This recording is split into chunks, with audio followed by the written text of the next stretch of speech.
আজি অনুষ্ঠিত হোৱা অসম কেবিনেটত এটা সিদ্ধান্ত লোৱা হ'ল যে অসমৰ সকলো হোটেল ৰেষ্টুৰাঁ আৰু ৰাজহুৱা ভোজত গো মাংস নিষিদ্ধ কৰিলে মুখ্যমন্ত্ৰীয়ে নিজেই ঘোষণা কৰিলে এইটো আমি মুখ্যমন্ত্ৰীৰ মুখেৰে প্ৰথমতে শুনি লওঁ আহক আপোনালোকে জানে যে যোৱা কিছুদিনৰ পৰা আমাৰ কংগ্ৰেছ দলৰ সভাপতি ভূপেন বৰা দলৰ নেতা ৰকিবুল হুছেইন ডাঙৰীয়াই গো মাংসৰ ওপৰত তেওঁলোকে অস্বস্তি প্ৰকাশ কৰিছে বিভিন্ন স্থানত আৰু যেন তেওঁলোকেও গো মাংসৰ প্ৰচলন নিবিচাৰে তেনেকুৱা এটা ধাৰণা এটা ৰাইজৰ সন্মুখত তেখেতসকলে দিছে ভূপেন বৰা ডাঙৰীয়া আৰু ৰকিবুল হুছেইন ডাঙৰীয়াৰ যিখিনি ষ্টেটমেণ্ট আজি আমাৰ কেবিনেটত তাক পুংখানুপুংখভাৱে আমি বিশ্লেষণ কৰোঁ আৰু আমি দেখা পাওঁ যে আমাৰ যিখন গো মাংস নিবাৰণী আমি আইন কৰিছিলোঁ সেই আইনখন যথেষ্ট শক্তিশালী কিন্তু তাত এটা প্ৰভিজন নাছিলে যে কমিউনিটি ফেষ্টিভেলত যে গো মাংস আমি খাব পাৰোঁ নে নাই আৰু হোটেল ৰেষ্টুৰেণ্টত আমি গো মাংস খাব পাৰোঁ নে নাই আজি আমাৰ কেবিনেটত এটা সিদ্ধান্ত হ'ল যে অসমৰ কোনো হোটেল আৰু ৰেষ্টুৰেণ্টত গো মাংস পৰিৱেশন কৰা নহ'ব আৰু বিভিন্ন ধৰণৰ যি সামাজিক ফাংচন হয় কোনোবাই ধৰ্মীয় সভা পাতিলে কিবা পাতিলে যিবিলাক সামাজিক সভা হয় সেই সামাজিক সভাটো গো মাংস খাব পৰা নহ'ব যেটো এটা অভিযোগ আছিল যে কোনোবাই গো মাংস দি দিলে তাৰমানে পাব্লিকলি খালে এতিয়াৰ পৰা public consumption of beef has been totally prohibited from today so in no restaurant in no hotels and in no public places beef can be served so etu amar jikhon act asile সেই actত এখিনি আমি নতুন provision লগাম আৰু মই ভাবো যে এই provisionে বা এই ব্যৱস্থাই আমাৰ যেটো অৰিজিনালি যে আমি অসমত ক্যাটল prohibition কৰিব খুজো সেই ব্যৱস্থাকো টনকিয়াল কৰিব আৰু ৰকিবুল হুছেইন আৰু ভূপেন বৰাই যিখিনি বিচাৰি আছিল ডাইৰেক্টলি ইনডাইৰেক্টলি সেইখিনিটো অলপ আগবাঢ়ি যাব গতিকে আমি আশা কৰিম যে এই ব্যৱস্থাত কংগ্ৰেছ দলে আমাক সমৰ্থন কৰিব তাক আমি আশা কৰিছো বাট তেওঁলোকে সমৰ্থন কৰক নকৰক that is their political সিদ্ধান্ত but today our cabinet has decided to prohibit consumption of beef in public places including hotel and restaurant যিকোনো এৰিয়াত আগতে আছিল মন্দিৰৰ 5 কিলোমিটাৰ এতিয়া হেতু আমি গুটে অসমলৈকে এক্সটেন্ড কৰি দিলো যে কোনো জায়গাতে এটো খাব নোৱাৰিব ইন পাব্লিক প্লেস হোটেল আৰু ৰেষ্টুৰেণ্ট এইখিনি আজি আমি prohibit কৰাৰ কাৰণে সিদ্ধান্ত গ্ৰহণ কৰিলো হিয়া মুখ্যমন্ত্ৰী ডক্টৰ হিমন্ত বিশ্ব শৰ্মাৰ ঘোষণা আপোনালোকে শুনিলে যে পুনৰবাৰ মই কৈছো অসমৰ কোনো হোটেল ৰেষ্টুৰাঁ বা ৰাজহুৱা অনুষ্ঠানত গোমাংস পৰিবেশন কৰা নিষিদ্ধ ঘোষণা কৰা হৈছে আৰু এটো এটা কেবিনেটৰ সিদ্ধান্ত ইয়াকে লৈ আমি আজি আলোচনা কৰিব খুজিছো ৰাজ্য চৰকাৰৰ এই সিদ্ধান্ত কিমান দূৰ উচিত হৈছে আৰু এই গোমাংসৰ ৰাজনীতি কি হলৈকে হিপাব আমাৰ ষ্টুডিঅলৈ আজি আমি আমন্ত্ৰণ কৰি আনিছো এই বিষয়টোৰ সম্পৰ্কত আলোচনা কৰিবলৈ কংগ্ৰেছৰ অসম প্ৰদেশ কংগ্ৰেছ কমিটিৰ মুখপাত্ৰ আমান ৱাদুদ কমৰেড জামান বিজেপিৰ সংখ্যালঘু নেতা তথা ভাৰতীয় পাঁচমাণ্ডা মঞ্চৰ অসম শাখাৰ সভাপতি কমৰোজ জামান আমাৰ লগত আছে প্ৰণৱজ্যোতি লহকৰ বিজেপিৰ মুখপাত্ৰ আমাৰ লগত আছে বদৰুল ইছলাম সভাপতি নেমসু আৰু আমাৰ লগত থাকিব ৰামকৃষ্ণ ঘোষ বিধায়ক বিজেপি আৰু বিভিন্ন সময়ত আমাৰ লগত থাকিব দয়ানন্দ বৰগোহাঁই বিশিষ্ট শিক্ষাবিদ এই সকলক লৈ আজি আমি আলোচনা আগবঢ়াম মই এতিয়া প্ৰথমতে বিৰোধী দল কংগ্ৰেছৰ পৰা আৰম্ভ কৰিব খুজিছো আমান ৱাদুদ কি কয় আজি ৰাজ্য চৰকাৰৰ এই সিদ্ধান্তক লৈ মুখ্যমন্ত্ৰী ডাঙৰীয়া কৈছে যে আজিৰ পৰা পাব্লিক প্লেস হোটেল আৰু ৰেষ্টুৰেণ্টত নিষিদ্ধ হ'ব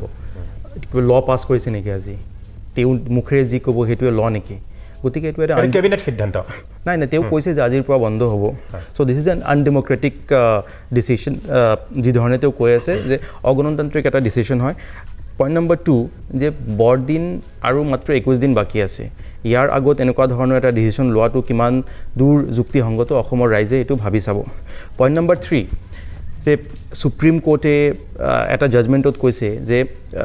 কোনে কি খায় সেইটো তেওঁৰ প্ৰাইভেট মেটাৰ হয় আৰু ৰাইট টু ফুড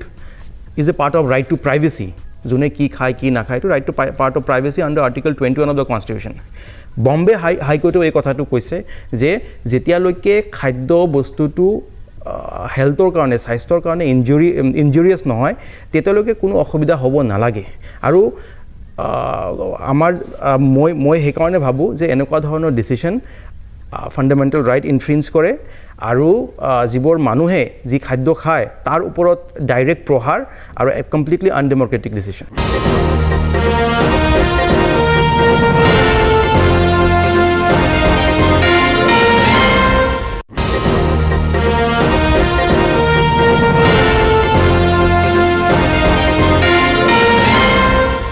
নিশ্চয় কংগ্ৰেছৰ মতামত হৈছে যে এইটো এটা অগণতান্ত্ৰিক আৰু মৌলিক অধিকাৰ খৰ্ব কৰাৰ এক সিদ্ধান্ত ৰাজ্য চৰকাৰ এইটো কংগ্ৰেছৰ মুখপাত্ৰৰ এয়া মন্তব্য মই প্ৰণৱজ্যোতি লহকৰৰ ওচৰলৈ আহিছোঁ বিজেপিৰ মুখপাত্ৰ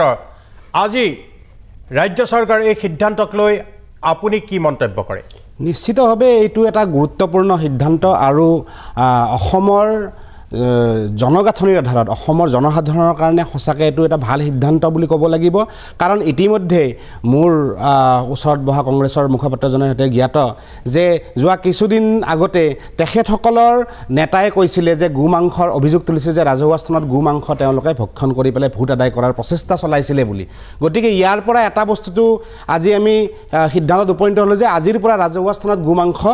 ভক্ষণ কৰাটো বা গোমাংস গ্ৰহণ কৰাটো নিষিদ্ধ হ'ল আৰু এইটো কেবিনেটে সিদ্ধান্ত কেবিনেটে তেওঁ আনডেমক্ৰেটিক বুলি কেনেকৈ ক'ব কেবিনেটৰ মন্ত্ৰী সভা এইটো আপুনি প্ৰাঞ্জল দা আপুনিও ভালদৰে জানে অসম চৰকাৰৰ কেবিনেটক সেইখিনি সিদ্ধান্ত দিয়া হৈছে ৰাইট মানে দিয়া হৈছে ৰাইট দিয়া হৈছে যে তেওঁলোকে এখন ৰাজ্যৰ হিতৰ কাৰণে কিছু সিদ্ধান্ত ল'ব পাৰে আৰু এই সিদ্ধান্তটো অকল অসমতে হোৱা নাই গুজৰাটত হৈছে হাৰিয়ানাত হৈছে কৰ্ণাটকত হৈছে এনেকুৱা ধৰণৰ সিদ্ধান্ত হৈছে আৰু এনেকুৱা ধৰণৰ যিখন ৰাজ্যত এনেকুৱা ধৰণৰ ভাৰতীয় সংবিধানৰ 25 নম্বৰ অনুচ্ছেদত কোৱা হৈছে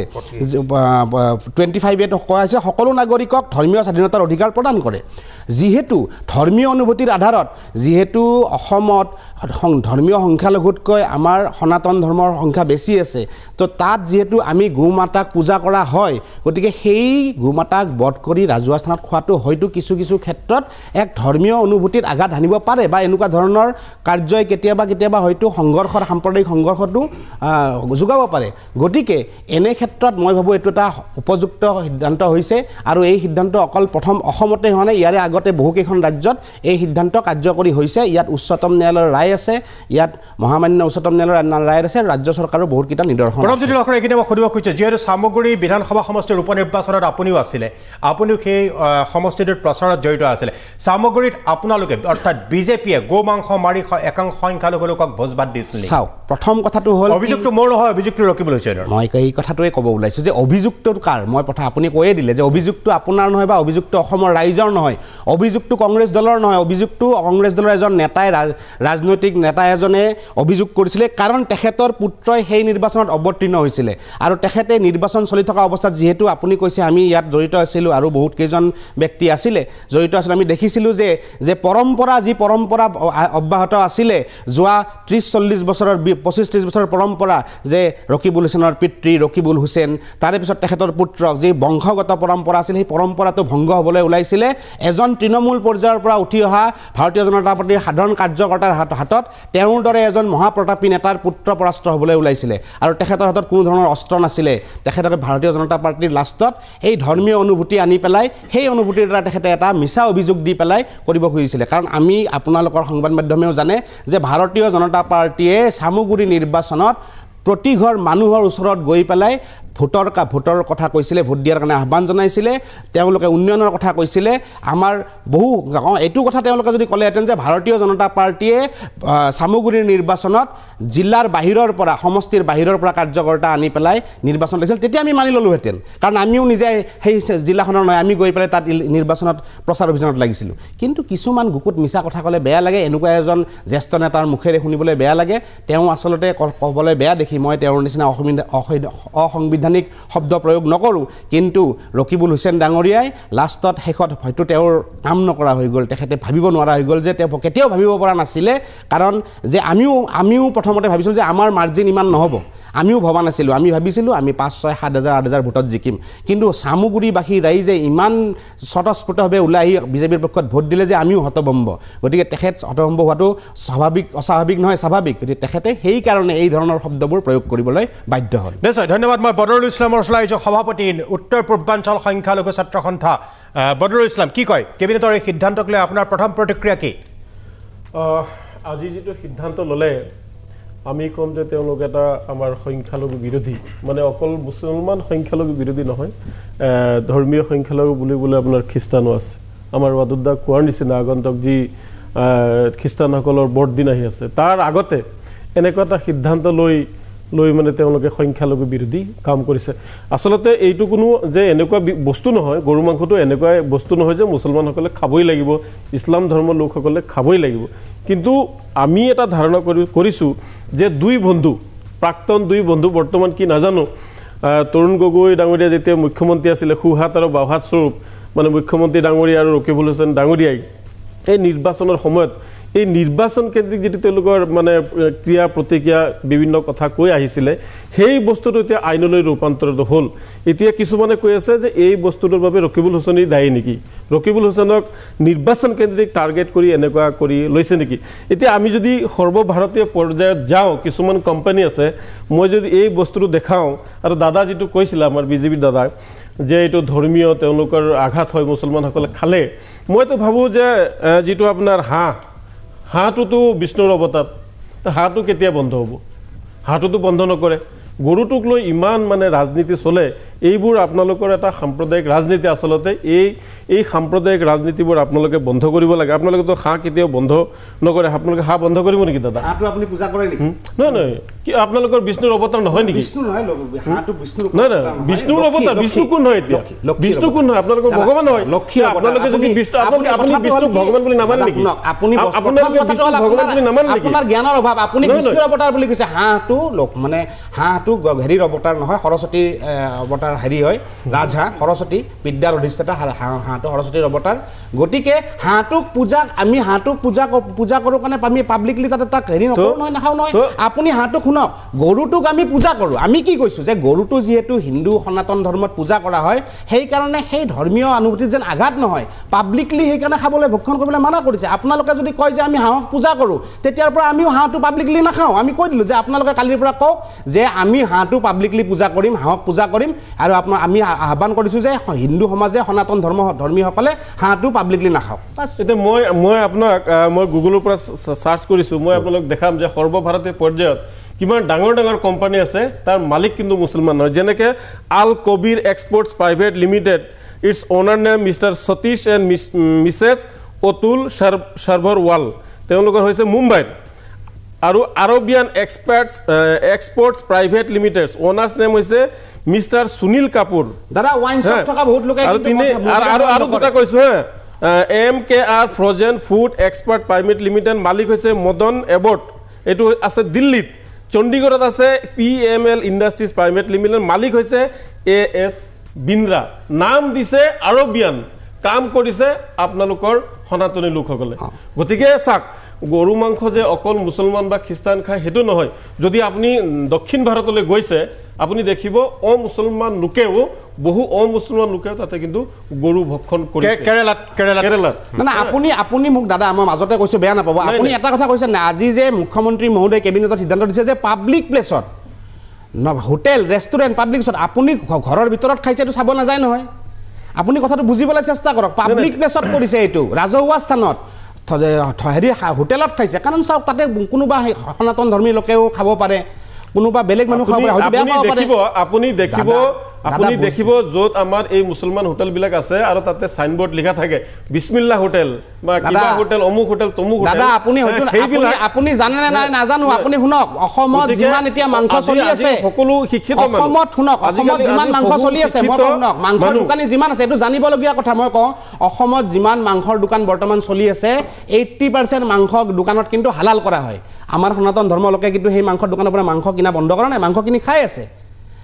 বুজি পাইছে নাই হালাল কৰা মাংস আপুনি চাওক প্ৰত্যেকখন গণেশগুৰি পল্টন বজাৰ ফেঞ্চি বজাৰ চানমাৰি য'ত গুৱাহাটীৰ কথা কৈছোঁ চবতে কিন্তু হালাল পদ্ধতিৰে মাংস নিশ্চয় প্ৰণৱজী লহকৰ কমৰেড জামান মই আমি আৰু গভীৰলৈ আহিম বিষয়টো মই সকলোকে আৰম্ভণি মন্তব্যটো সকলোৰে পৰা লৈ লৈছোঁ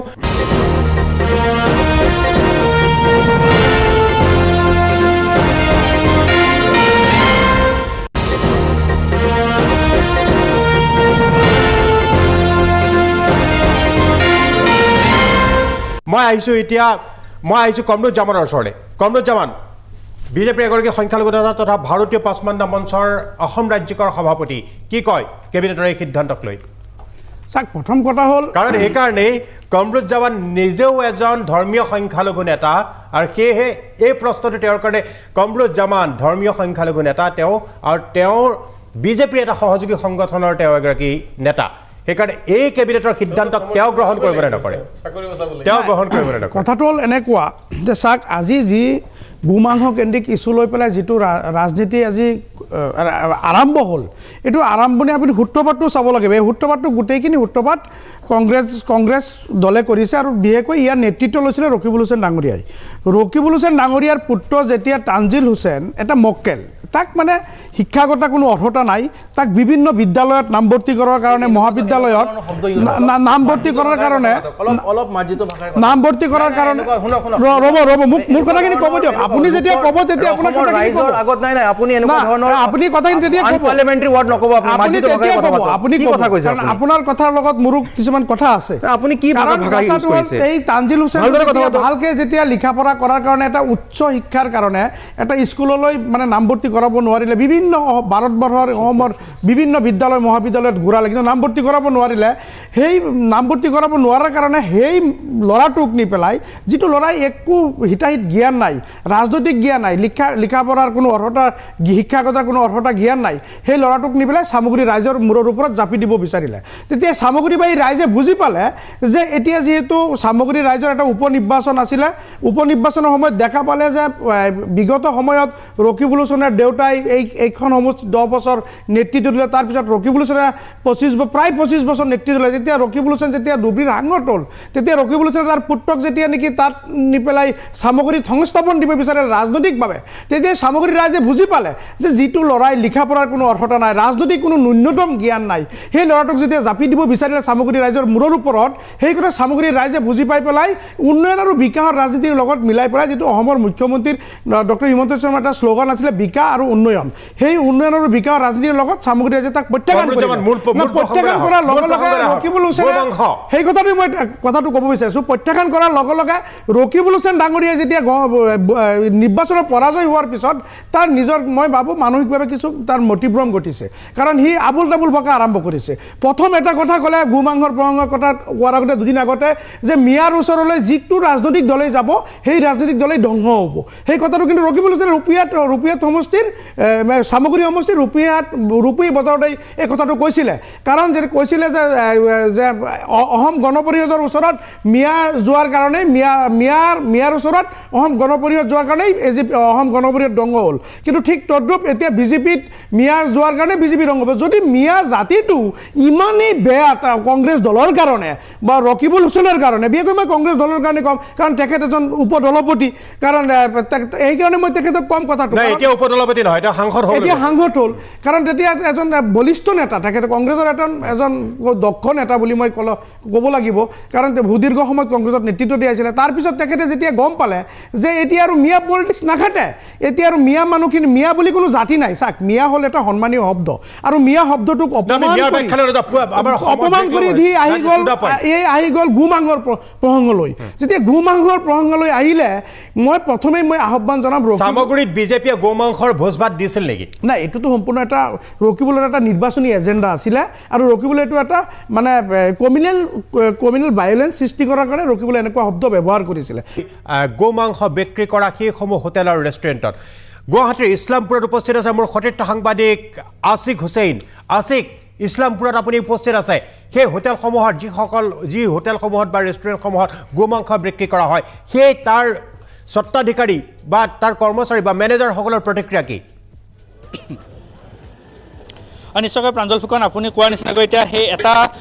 মুখ্যমন্ত্ৰীৰ সেই সিদ্ধান্তৰ পাছতে এতিয়া চাৰিওফালে কেৱল হাহাকাৰময় পৰিৱেশৰ সৃষ্টি হৈছে কাৰণ ইছলামপুৰত বহুকেইখন তেনেকুৱা গো মাংস দোকান আছে বা গো মাংসৰ হোটেল বা ৰেষ্টুৰেণ্ট আছে যিসকলত বহু সংখ্যক লোক আহি ইয়াৰ পৰা তেওঁলোকে ভাত বা বিৰিয়ানী বিভিন্ন ধৰণৰ তেওঁলোকে খাদ্য সম্ভাৰ ইয়াৰ পৰা লয় কিন্তু এতিয়া যিটো সিদ্ধান্ত সেই সিদ্ধান্তৰ পাছত এতিয়া ইয়াৰে যিসমূহ বিক্ৰেতা আছে বা ইয়াৰে দোকানৰ যিসমূহ স্বত্বাধিকাৰী আছে তেওঁলোকৰ মাজত এতিয়া দেখিবলৈ পোৱা গৈছে তীব্ৰ প্ৰতিক্ৰিয়া মই এজন ইয়াৰে স্বত্বাধিকাৰী আছে তেখেতৰ পৰা জানি দাদা অকণমান আগুৱাই আহিব যিহেতু ইয়াতে গো মাংসটো বিক্ৰীৰ ক্ষেত্ৰত নিষেধাজ্ঞা দিছে দোকানসমূহত বন্ধৰ কথা কৈছে কি ক'ব তাৰমানে ইয়াতে সকলো দোকান একদম সৰু সুৰা দোকান ইয়াতেতো গৰু মাংসটো নচলে একচুৱেলি ইয়াত বাফেলোটো চলে যদিও বাফেলোৰ লগতে গো মাংসও চলা আমি দেখিবলৈ পোৱা যায় কিন্তু যিসমূহ চলি আছে বন্ধ কৰাৰ কাৰণে কৈছে কি ক'ব যিখিনি সৰু দোকান চলি আছে এই মানুহসকল কেনেকৈ চলিব যিহেতু আৰ্থিক সমস্যাৰ বহুত সন্মুখীন হৈ যাব যিহেতু এই সৰু দোকানখন দি চলি আছে মানুহসকল গতিকে তেওঁলোকৰ পেটত লাত মৰাৰ নিচিনা হৈ যাব নিশ্চয়কৈ ইয়াতে বহুতখিনি লোক আছে তেওঁলোকৰ পৰা আমি জনাৰ চেষ্টা কৰিম যিহেতু মই দেখুৱাইছোঁ বা কৈছোঁৱে যে এই যিসমূহ হোটেল বা ৰেষ্টুৰাঁ আছে এই ৰেষ্টুৰাঁসমূহতো গো মাংসৰ লগতে মহৰ মাংস ইয়াত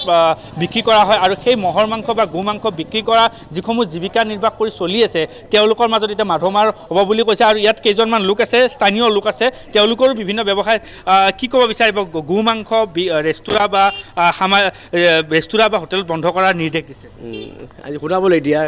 গো মাংস বন্ধ কৰিছে বুলি ঠিক আছে বন্ধ হৈছে ভাল হৈছে কিবা একো বেয়া হোৱা নাই ভাল কৰিছে কি কি ক্ষেত্ৰত ভাল হৈছে বুলি ভাবে গো মাংসটো হোটেল ৰেষ্টুৰাঁত বন্ধ কৰাৰ কাৰণে কেবিনেটে সিদ্ধান্ত কৰিছে ইয়াত যিসমূহ ব্যৱসায়ী লোক আছে তেওঁ বহুতো দোকান দি চলি আছে চাওক প্ৰথম কথা আমাৰ ইয়াতে যিসমূহ দোকান আছে সেই দোকানসমূহত গো মাংস আমি ব্যৱহাৰ নকৰোঁ আমি প্ৰথমতে মহৰ মাংস ব্যৱহাৰ কৰোঁ আৰু মানুহৰ যিটো খাদ্যাভ্যাস এজন মুছলমান মানুহে গৰু খাবই বা মহ খাবই তাত মানা কৰিবলগীয়া চৰকাৰৰ মই যিটো সিদ্ধান্ত সেইটো সিদ্ধান্ত অতি দুখ পাইছোঁ হোটেল ৰেষ্টুৰেণ্টৰ লগতে সামাজিক যিসমূহ অনুষ্ঠান তাতো বন্ধ কৰাৰ নিষেধাজ্ঞা দিছে তেওঁলোকৰ সেইটো চাওক আজি এতিয়া বিজেপি চৰকাৰ তেওঁলোকৰ এতিয়া এইটো সিদ্ধান্ত কিন্তু এই যিটো সিদ্ধান্ত আজি এজন হিন্দু মানুহে গাহৰি খাবই তাত মোৰ ক'বলগীয়া একো নাই কিন্তু এজন মুছলমান মানুহে গৰু খাবই এইটো চাওক বৰ্তমান যিটো ৰাজনীতি চলি আছে ৰাজনীতিৰ বাহিৰে বিশেষ একো নহয় ইয়াতে যিহেতু কৈছে যে এইসমূহ দোকানত কেৱল গো মাংস বহুততে চলে যিহেতু এইখিনি আমি দেখা পাওঁ বা চিনি পাওঁ কিন্তু সেইসমূহৰ লোকৰ কি হ'ব ইয়াত গো মাংস ব্যৱহাৰ নহয় প্ৰথম কথা ইয়াত আমাৰ যিকেইখন হোটেল আছে বা যিখন মাংসৰ দোকান আছে ইয়াত আমি কেৱল মহৰ মাংস ব্যৱহাৰ কৰোঁ ইয়াত গো মাংস ব্যৱহাৰ কৰা নহয় গো মাংসৰ প্ৰসংগক লৈ আপুনি কি ক'ব বিচাৰিব চাওক মই ইয়াত আগতে ক'লোঁ হিন্দুৱে গাহৰি খাবই আৰু মুছলমানে গৰু খাবই তাত চৰকাৰৰ যিটো হস্তক্ষেপ সেইটো অতি দুখলগীয়া এইটো আমাৰ হ'ল মৌলিক অধিকাৰ এইটো সংবিধানত লিখা আছে এইটো আমাৰ হ'ল মৌলিক অধিকাৰ এই মৌলিক অধিকাৰৰ ওপৰত এতিয়া বিজেপি চৰকাৰখনে আমাক স্বেচ্ছাচাৰী শাসন কৰিব ওলাইছে যিসমূহ মুছলমানৰ যিসমূহ অনুষ্ঠান থাকে তাতো গো মাংস সম্পূৰ্ণৰূপে বন্ধ কৰাৰ নিষেধাজ্ঞা কৰিছে পুনৰবাৰ যদি আপোনাক নাই চাওক গো মাংস প্ৰথম আমাৰ কিতাপত লিখা নাই যে গো মাংস আমি খাব লাগে আমাৰ খাবলগীয়া বহুত জন্তু আছে যেনেকৈ ডুম্বা আছে মহ আছে যে আমি কেৱল মুছলমান মানুহে যে গো মাংস খাব লাগিব এইটো কোনো নিয়ম নহয় কিন্তু বৰ্তমান চৰকাৰখনে ইয়াত এটা ৰাজনীতি কৰি চলাই এইটো ধন্যবাদ জনাইছোঁ সেয়া আছিল মোৰ সতীৰ্থ সাংবাদিক আছিক হুছেইন ৰাইজৰ ব্যাপক প্ৰতিক্ৰিয়া অৰ্থাৎ কৈছে যে হিন্দু একাংশ লোকে জনগোষ্ঠীয় লোকসকলে গাহৰি খাবই আৰু মুছলমানে গৰু মাংস গো মাংস খাবই সেই ক্ষেত্ৰত যিটো হস্তক্ষেপ কৰিছে চৰকাৰখনে ই এটা মৌলিক অধিকাৰ খৰ্বৰ বিষয় বুলি এজন ব্যক্তিয়ে উল্লেখ কৰিছে এইবাৰ আমি যাব খুজিছোঁ বিশিষ্ট শিক্ষাবিদ ডক্টৰ দয়ানন্দ বৰগোহাঁইৰ ওচৰলৈ মৰাণত উপস্থিত আছে ডক্টৰ দয়ানন্দ বৰগোহাঁই বিশিষ্ট শিক্ষাবিদ বিশেষকৈ এটা বিশেষ প্ৰশ্নলৈ মই বৰগোহাঁইৰ ওচৰলৈ আহিছোঁ প্ৰশ্নটো হৈছে আহোম জনগোষ্ঠীৰ এক বিশেষ পূজাত গৰু মাংস ব্যৱহাৰ কৰা হয় অৰ্থাৎ আহোম জনগোষ্ঠীৰ একাংশয়ো গো মাংস ভক্ষণ কৰে কেৱল যে মুছলমান বা খ্ৰীষ্টানেই গো মাংস ভক্ষণ কৰে সেইটো নহয় তেনেহ'লে এই ক্ষেত্ৰত কি হ'ব ডক্টৰ বৰগোহাঁই মই আপোনাৰ ওচৰলৈ আহিছোঁ ওমফা বুলি এটা পূজা পাতে ওমফাটো এতিয়াও পালন হৈ আছে তো ওমফাটো এতিয়াও পালন হৈ আছে মানে প্ৰত্যেক 12 বছৰৰ মূৰে মূৰে এতিয়াও আজিও আহোমসকলে ওমফাটো পাতে ওমফা পাতোতে কি হয় জানে ওমফা পাতোতে হাবি দেৱতাক পূজা কৰে প্ৰথম আৰু হাবি দেৱতাক পূজা কৰোঁতে এটা কুকুৰ কাটে আহোম ভাষাত মা টেং এটা কুকুৰ কাটে প্ৰথম বলি দিয়ে তাৰ পিছতে বাকী তন্ত্ৰ মন্ত্ৰ যিবোৰ আছে মানে যিবোৰ আওৰাই সেইবোৰ বেলেগ কথা স্তুতি আওৰাই সেইবোৰ বেলেগ কথা কিন্তু তেওঁলোকে ব্ৰজ মাৰি মানে হেৰি গৰু এজনী মাৰে এতিয়াও বগা গাই এজনী এতিয়াও মাৰে অলপ দিনৰ আগতে পাঠকৰ অঞ্চলত যিটো পূজা তেওঁলোকে কৰি গৈছে উমফা সেইটো পামে একেবাৰে ডাঙৰ উমফাটো কৰা নাই তেওঁলোকৰ কিবা অপায় অমংগলৰ কাৰণে তেওঁলোকে কৰিলে তাতো গৰু এজনী মাৰিছে আৰু গৰুজনী মৰিয়াই মাৰে আৰু বগী মহ এজনী ঘূণ নথকা মানে নাক নফুটোৱা বগী মহ এজনী বলি দিয়ে আৰু গাহৰি ছাগলী হাঁহ কুকুৰা পাৰ যিমান পাৰে এইবোৰ বলি দিয়ে আৰু বলি দিয়া ঠাইডোখৰ আছে আমাৰ ইয়াত যিখন দেওহাল আছে এই চৰাইদেউৰ তলতে যিখন দেওহাল সেই দেওহালত এতিয়াও সেই পূজাটো হয় তো পূজাটো হোৱাৰ পাছত সেই আটাইবোৰ মাংস লগাই দিয়ে এতিয়াও এই আটাইবোৰ মাংসত লগাই দিয়াৰ পাছত এইটো প্ৰসাদ বুলি কয় আৰু সেই প্ৰসাদবোৰ আহোম সমাজে এতিয়া নিয়ে তো আজি আহোমসকল হিন্দু হ'ল যিসকল গুঢ়া হিন্দু হৈছে তেওঁলোকে হয়তো কথাটো কিবা কওঁতে নাকচাক কুচি যাব পাৰে সেইটো বেলেগ কথা কিন্তু এইটো আমাৰ পৰম্পৰা আছে এতিয়াও 12 বছৰৰ মূৰে এই ওমফা পূজাত গৰু গাহৰি কুকুৰ মহজনী আৰু ছাগলী হাঁহ পাৰ যিমান বলি দিয়ে আটাইবোৰে মিক্স কৰি প্ৰসাদ কৰে প্ৰসাদ মানুহে ভাগ লৈ যায় তো তেতিয়াহ'লে আহোমসকলে গৰু খাইছিল নে নাই খাইছিল মহ খাইছিল নে নাই খাইছিল তো এই কথাটো মই এতিয়া ধৰি লওক আহোম মানুহ মই বৰগোহাঁই ঘৰৰ মোৰ পৰিয়াল মন্ত্ৰী আছিল ৰাজমন্ত্ৰী আছিল বহুতবাৰ তো তেতিয়াহ'লে মই সেই কথাটো আজি ক'বলৈ কেলে ভয় কৰা নাই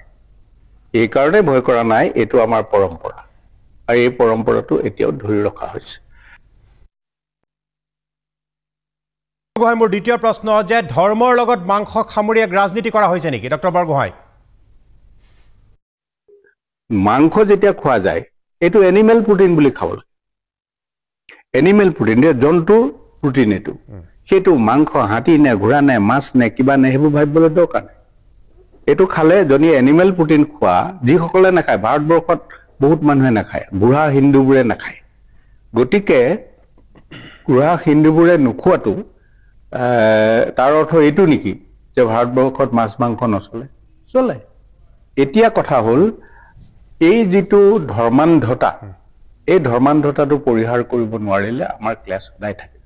আমাৰ ৱাদত যে ইয়াকে লৈ প্ৰতিক্ৰিয়া কি হ'ব বিশেষকৈ বিজেপিয়ে নিজৰ হিন্দুত্ববাদী এজেণ্ডা ফুলফিল কৰিব খুজিছে নেকি ইয়াৰ বাবে আৰু ইয়াৰ প্ৰভাৱ অসমৰ ৰাজনীতিত পৰিবনে নপৰে 26ত পৰিবনে নপৰে আৰু যদিহে এই সিদ্ধান্ত লৈছে তেওঁ উপনিৰ্বাচনৰ পূৰ্বে বিজেপিয়ে কিয় নললে নাই শুনক মোক কথা ক'ব দিয়ক please allow me two speak কি ক'ব দিব লাগিব allow me two speak don't talk please don't talk about communal violence জুই নলাগব আপোনালোকে নিশ্চিতভাৱে কাৰণ আপোনাৰ কথাৰ লগত আৰু ৰকিবুল হুছেইনৰ কথাৰ লগত এলাউ মি টু স্পীক কাৰণ আপোনাৰ কথাৰ লগত কথাৰ লগত মিল নাই please allow me two speak কাৰণ ৰকিবুল হুছেইনে কৈছে গোমাংগৰ ৰাজনীতি কৰিছে আপনি বাত কৰক ফিৰ আৰু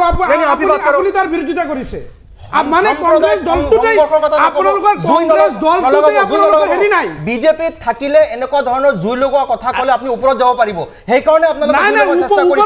আৰু ইয়াকে প্ৰমাণ কৰে ওপৰ আৰু তলৰ ৰাজনীতি কংগ্ৰেছে কৰে ভাৰতীয় জনতা পাৰ্টি ওপৰ আৰু তলৰ ৰাজনীতি নকৰে ওপৰ আৰু তলৰ ৰাজনীতি কংগ্ৰেছে কৰে এইটো আপুনি নকব কাৰণ আপুনি কথা পাতক তৈলবৰ্ধন সম্পত্তিৰ কথা পাতক শান্তি সম্পত্তিৰ কথা পাতক আপুনি বিজেপি তৈলবৰ্ধনৰ ৰাজনীতি কথা পাতক বিজেপি এজনকে আমাৰ ওয়াজুৰ জামান এজনকে কক ৰাইজক দৰ্শনে চাই আছে ৰাজনীতি নাই বিজেপি ডিবেটৰ ষ্টেণ্ডাৰ্ড লো নকৰিব বিজেপি এইটো ষ্টেণ্ডাৰ্ড লো নকৰিব গতিকে এনেকুৱা সেনসিটিভ ইস্যুত আপোনালোকে জুই লগোৱাৰ কাম জুইটো আপোনালোকে লগাই আছে please keep quiet let's me allow me two কি আছে জামান খবৰ দিও জামান কালত কিমান বিটেৰি সংখ্যালঘু গোষ্ঠীগত সংঘৰ হৈছিল কিমান সংখ্যালঘু মানুহ নিধন হৈছিল সেই কথা আপোনালোকে পাহৰি গৈছে সেই কথা মনত পেলাই দিয়ক কিমান সংখ্যালঘু মহিলা বিধৱা হৈছিল সেই কথা আপোনালোকৰ মনত আছে আজি এটা কথা আপোনাৰ পইণ্টটো মেক কৰিব নোৱাৰে আপোনালোকে সেই কথা কিয় পাহৰি গৈছে আপুনি চিঞৰ বাখৰ কৰি চিঞৰ বাখৰ কৰা নাই সঁচা কথা ক'ব গ'লে কংগ্ৰেছৰ বৰগড়ত জুই লাগে সঁচা কথা ক'ব গ'লে কংগ্ৰেছৰ বৰগড়ত জুই লাগে আপুনি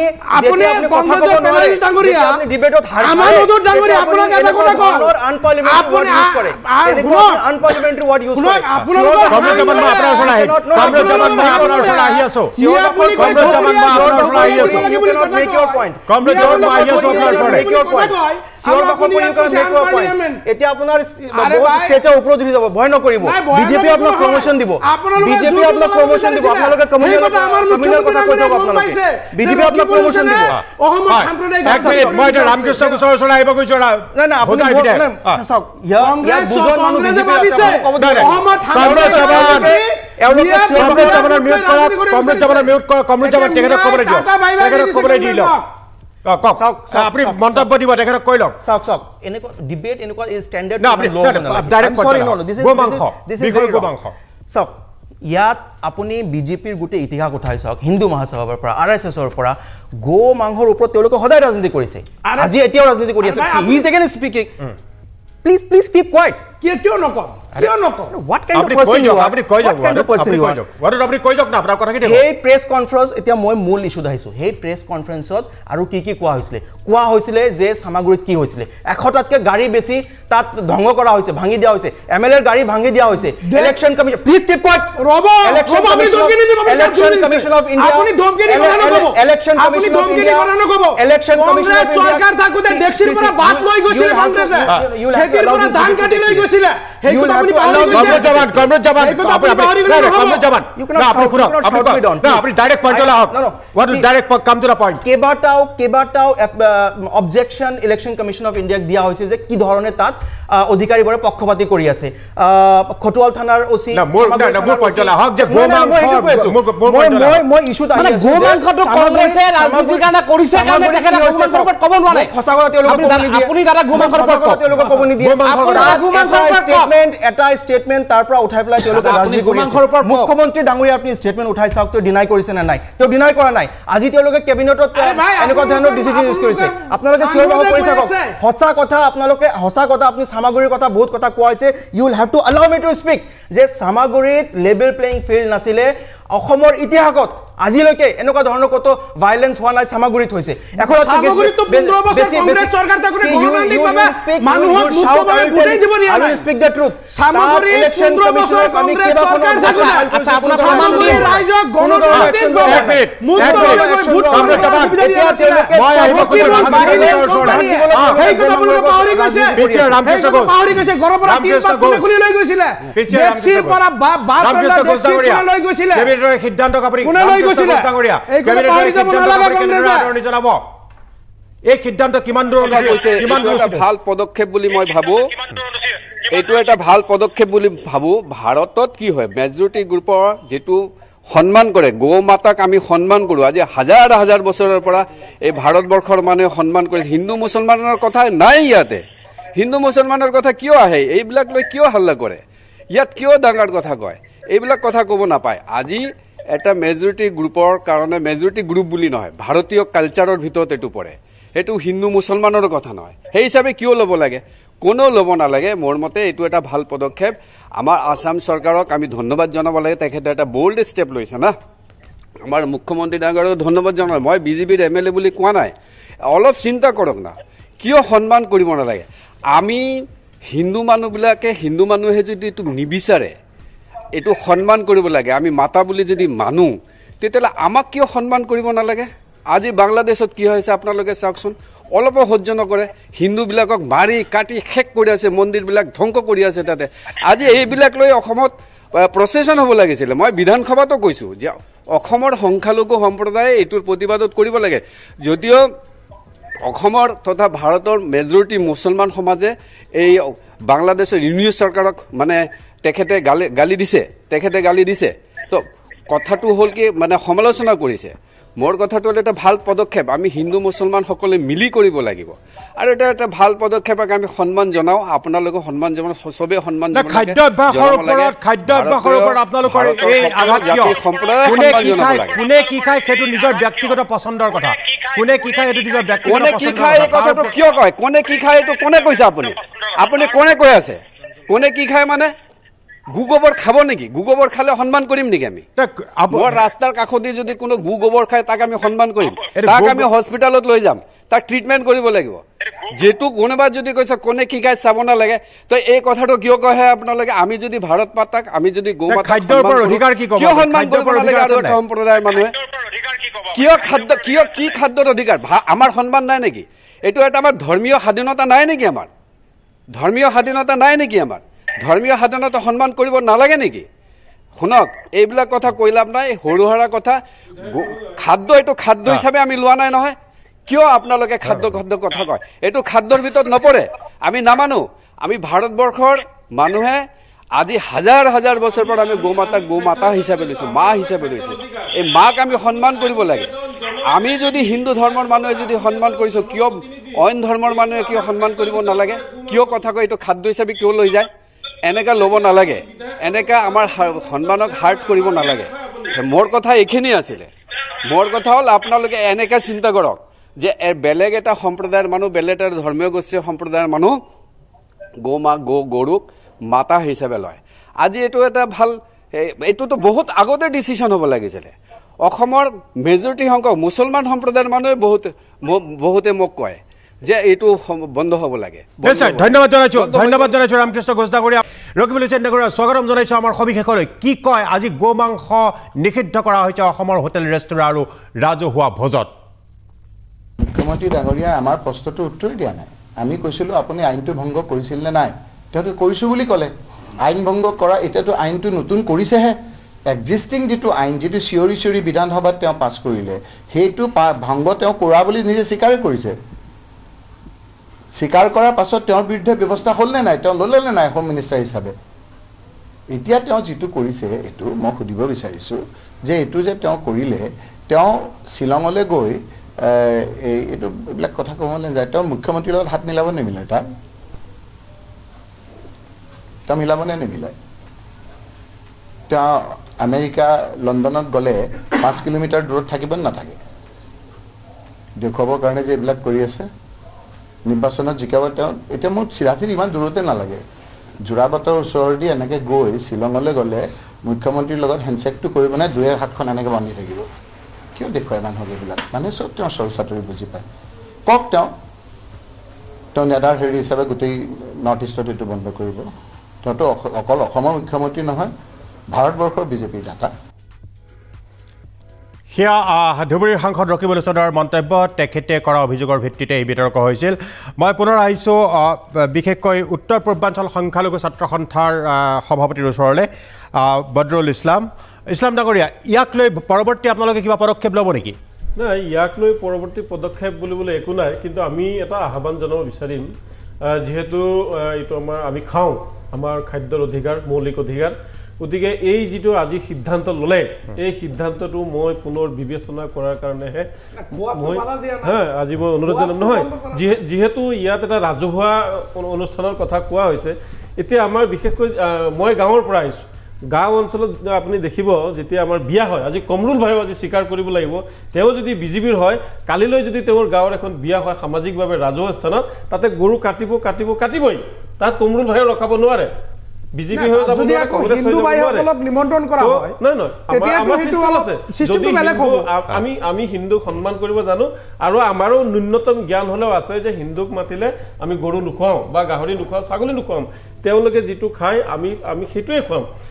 কিন্তু আমি যিটো ৰাজহুৱা অনুষ্ঠান পাতিম তাতে যেহেতু আমাৰ বাধা আহি পৰিছে তাৰ কাৰণে আমাৰ মনত অলপ দুখ লাগিছে কমৰুল জামান কি কয়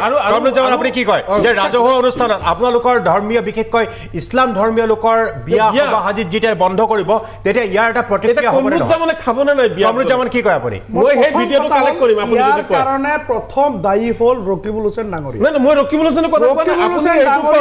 কাইলৈ যদি আপোনাৰ গাঁৱত বিয়া হয় আপুনি তাতে খাব নাই মই কৈ আছো মই ক'ব দিয়ক আপুনি খালি ৰকিবুল হুছেইন ডাঙৰীয়া ডাঙৰীয়াই যিটো কাম কৰিলে তাৰ মনৰ হাৰ্ট সিদ্ধি হ'ল কাৰণ ৰকিবুল হুছেইনে ভাবিছিলে অসমত এখন সাম্প্ৰদায়িক মানে পৰিস্থিতি হ'ব লাগে আৰু এই গোমাংস লৈ পেলাই ৰকিবুল হুছেইনে মই কংগ্ৰেছে এইটো বিচাৰিছিলে মই এটা ৰকিবুল হুছেইনে সংখ্যালঘু অধ্যুত এলেকা কংগ্ৰেছক সংখ্যালঘু অধ্যুত নিষিদ্ধ কৰিব লাগে আজি কংগ্ৰেছে এই কথাখিনি মুখ্যমন্ত্ৰীয়ে বুজি পাইছে যে কংগ্ৰেছে ইয়াত যুঁজ ল'ব বিচাৰিছে সেইকাৰণে মুখ্যমন্ত্ৰীয়ে কেবিনেট ডিচিশ্যনত মই ভাবোঁ মুখ্যমন্ত্ৰী ডাঙৰীয়াই কেবিনেট ডিচিশ্যনত এই সিদ্ধান্তটো লৈছে কাৰণ মুখ্যমন্ত্ৰী অসমৰ দায়িত্বত থকা মুখ্যমন্ত্ৰী গৃহ বিভাগৰ দায়িত্বত আছে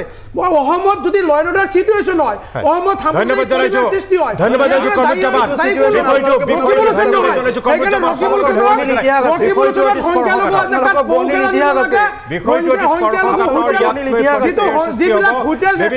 নিজৰ ফালৰ পৰা মন্তব্য কৰিছে আৰু ৰাজ্য চৰকাৰৰ এইটো সিদ্ধান্ত দেখা যাওক পৰৱৰ্তী সময়ত কি প্ৰতিক্ৰিয়া হ'ব